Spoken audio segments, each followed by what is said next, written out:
정영택 목사의 쉐마 바이블입니다. 오늘은 마태복음 26장 14절에서 16절 그리고 25절 말씀이 되겠습니다. 14절에서 16절 말씀입니다. 그때의 12 중에 하나인 가룟 유다라 하는 자가 대제사장들에게 가서 말하되 내가 예수를 너희에게 넘겨주리니 얼마나 주려느냐 하니 그들이 은 30을 달아주거늘 그가 그때부터 예수를 넘겨줄 기회를 찾더라. 25절 예수를 파는 유다가 대답하여 이르되 랍비여 나는 아니지요. 대답하시되 네가 말하였도다 하시니라. 한마디로 말씀을 드리면 오늘 말씀은 이제 가룟 유다의 배반의 말씀입니다. 그 말씀의 연결을 위해서 제가 14절에서 16절과 25절 말씀을 읽어드렸습니다. 여러분 참 이해할 수 없는 것이죠. 왜 주님을 배반했을까?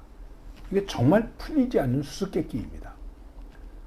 어떻게 예수님을 팔 수 있었을까 하는 것입니다. 그래서 이런 문제에 대해서 여러 가지로 해석을 많이 합니다. 어떤 정치적인 야심이 있었다. 자기들의 자기 어떤 야망이 있었다. 욕망이 있었다. 예수님을 자기가 기대하는 것만큼 뭔가 예수님에게서 기대했는데 그렇지 않기 때문에 이렇게 되었다 하는 얘기를 많이 하고 있습니다.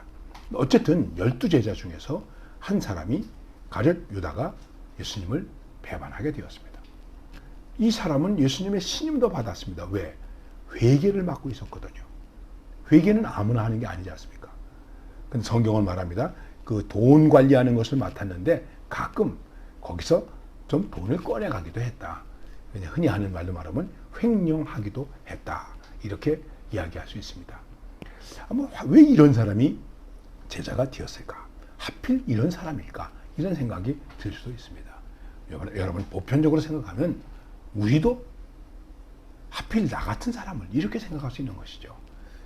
그런데 오늘 말씀 속에서 이 사람이 예수님을 배반하는데 그 배반의 모습을 보니까 이렇게 말하고 있습니다. 제 대제사장들에게 가서 말하되 내가 예수를 너희에게 넘겨주리니 얼마나 주려느냐. 그러니까 배신을 자기가 계획하고 자기가 실행하고 있는 것입니다. 그리고 말합니다. 얼마나 주려느냐. 이것이 무엇이겠습니까? 탐욕이죠. 탐심이죠.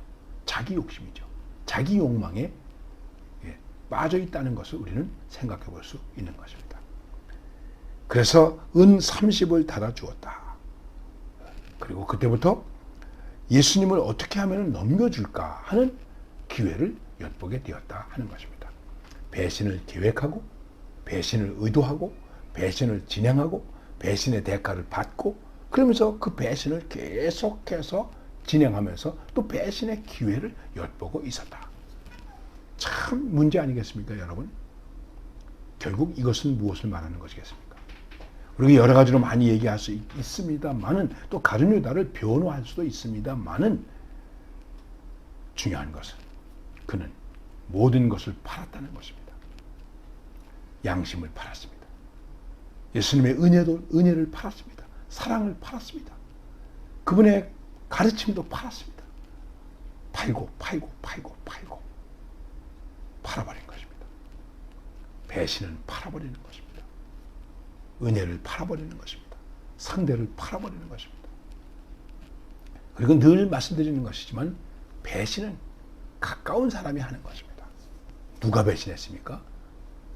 제사장들이 와서 먼저 예수님을 팔라고 그랬습니까?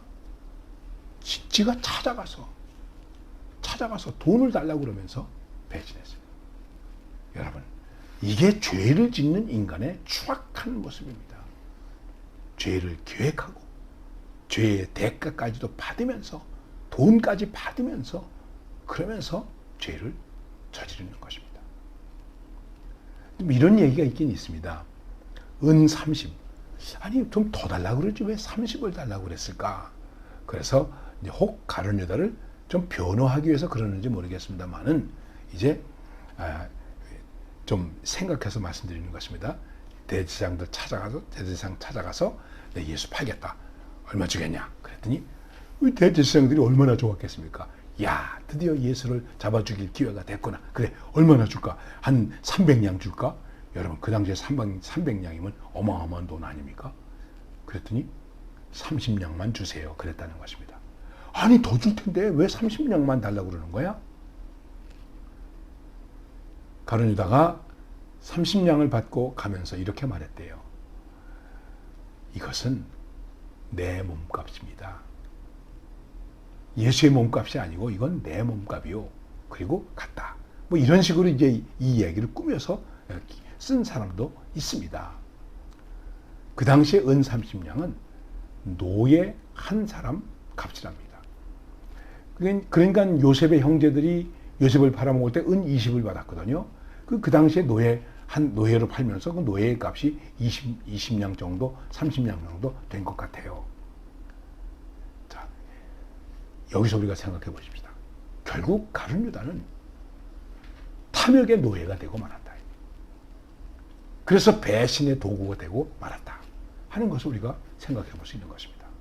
그리고 그 다음에 안타까운 것은 뭐냐면 예수를 파는 유다가 대답하여 이르되 랍비요 나는 아니지요 하는 대답입니다.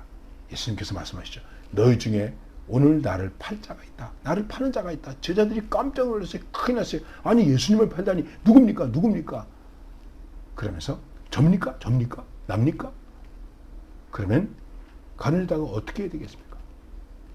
접니다. 무릎을 꿇고 눈물을 흘리면서 회개했어야 되지 않습니까?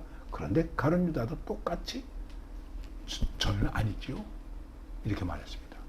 여러분 이 말씀 우리가 여러 가지로 많이 해석할 수 있지만 아주 단순한 것은 이것입니다. 배신하는 사람에게는 기회가 주어지지 않는다. 기회가 주어지지 않는다는 것입니다. 여러분 우리들이 잘못할 수 있습니다. 그런데 다시 돌아갈 기회까지 잊어버리면 안 됩니다. 이게 중요한 것입니다. 우리가 완전할 수 없습니다. 우리가 실수합니다. 그런데 빨리 회개해서 다시 돌아갈 기회를 찾아야 되는데 가룟 유다는 그 기회를 놓쳐버리고 말았습니다.